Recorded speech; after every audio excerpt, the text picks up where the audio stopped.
Since the time that I've had my Terminator Cobra, I've never really told the whole cohesive story on the backstory on the car, the buying process for me, and getting the car to me. As a lot of you know, I did buy it out of state. I've kind of dropped a few things here and there, but I never told it as one complete story. I didn't want to cram everything into one video and leave out a lot of details, and I didn't want to make one really long video. So this will be broken up into a few different parts. I'm thinking this may be a 3-part video. We'll see how much each segment goes and how much information I get into it for each video.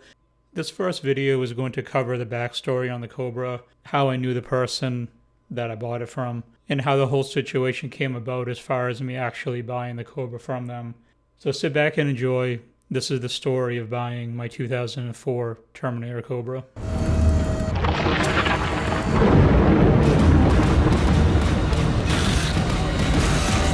To start the story on buying my 2004 Terminator, we have to go way back to 2012 in the SN95 forums. This is where I first saw and knew about the Cobra I ended up buying, even though it wasn't going to be until many, many years later in 2020 for when I actually did buy it. This is where I first saw this Cobra and where I first started talking to its current owner at the time, Jess. She did a lot of road racing with this car. It's basically what she built it for. And she raced it quite a bit at Sebring and other events. And it had a real good life down in Florida. Her father bought it for her as a college graduation present, which is a really nice present to get as a, pretty young adult. And over the years, the car was modified. When I got the car, I had a lot of modifications already done to it. And a lot of it was focused around the road race, and that was done with the car at Sebring and the other events that she attended. So it already had a pretty good model list by the time it ever reached my possession. At this point in time, the current Mustang that I had was my 1994 Cobra with a 351 Windsor swap done to it.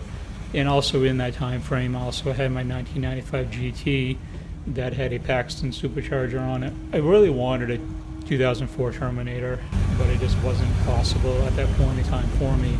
My friend Mike had one, my friend Dan had one, and I knew they existed, but I didn't really know a whole lot about Mustangs back then as far as the whole modular world. Not until many years later I really began to appreciate the 4-valve Cobras much more than I did back then. And now we jump ahead to 2016, and this is the point where I sold my 1994 Cobra. It was probably the lowest point when it comes to Mustang ownership as far as wanting to mod one, have a project one, things like that.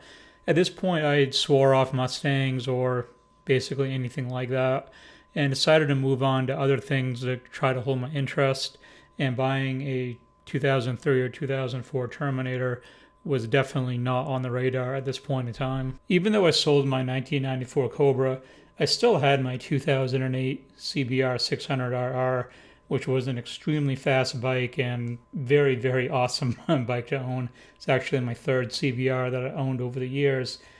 But with the Cobra being gone, it left me with one vehicle or motorcycle, technically, to really have fun with, and I really wanted something else, and to kind of fill that void of the Mustang being gone. I kind of wanted to get out of the car scene and move into other areas, other things that I was interested in, because at this point in time, I really thought that, my time with Mustangs was over.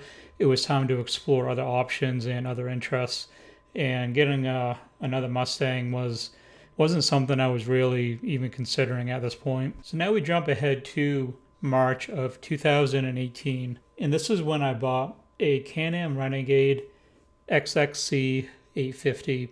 This was my new replacement for Mustangs and for the Cobra. This was the next big thing that I was really wanting to get into, to expand my horizons a little bit, get into off-road trail riding, and just do things that I always wanted to do that I hadn't really gotten into. I used to ride four-wheelers a lot as a kid. I was familiar with it, and I just really wanted to get back into it. So this was the next big thing. This was a big investment. This was an expensive ATV. I decided that this was going to be my path going forward. This was before the YouTube channel was, of course, what it is now. And this whole endeavor lasted 2 months. Before I get to why this was so short-lived, I do have some videos on the channel of this ATV of some riding. In the short amount of time I had it, I did do a few videos with it. So if you want to check that out, there is a playlist for it. But now getting to the point of why did I only have this for 2 months before wanting to get rid of it. At that point, I decided that I in fact did want to get another Mustang. I really liked the ATV. It was a lot of fun, excellent trail machine, had a lot of good time riding with friends and stuff like that. But there was something missing, something that wasn't there that used to be there before, and the ATV was not filling that. And I realized that the thing that was missing was getting another Mustang. Even though I swore them off and I was done with it, that passion was still there. And at that time I decided that I'm not just going to get a Mustang, I'm going to get a Mustang that I always wanted. And this is where it all started as far as going to get a 2003 or 2004 Terminator Cobra. Deciding to buy an 0304 Cobra was not as easy as it sounded. I had the issue of a very expensive ATV payment. So in order to get the Cobra, it was like a 3-step process. First, I had to sell the ATV. Second, I wanted to pay off my F-150 that I had at the time. I got extremely lucky with selling the ATV. I had it up for sale, wasn't really getting much interest in it. I found a post that someone had up, they were looking to buy this exact same model.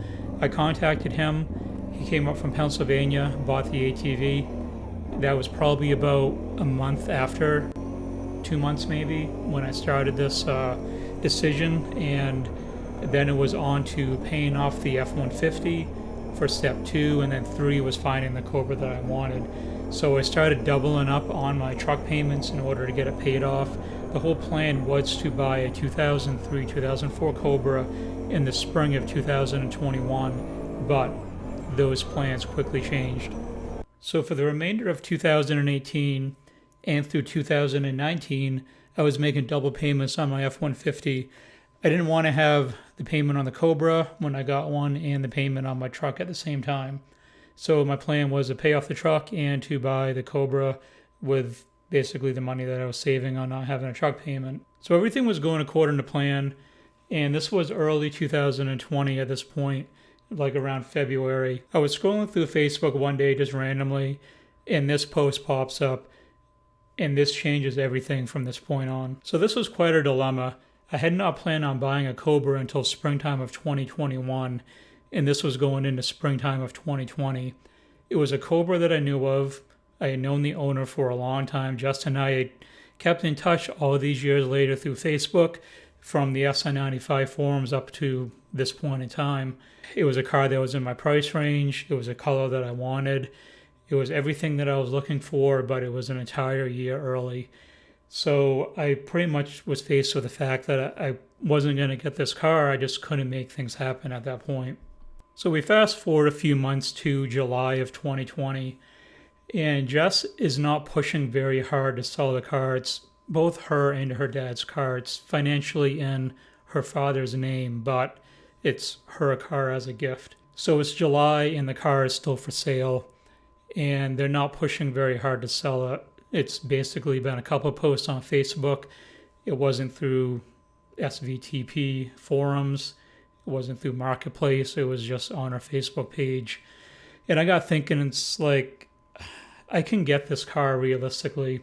Instead of paying double payments on my truck, why don't I take what I was paying as a double payment and put it towards a payment on the Cobra?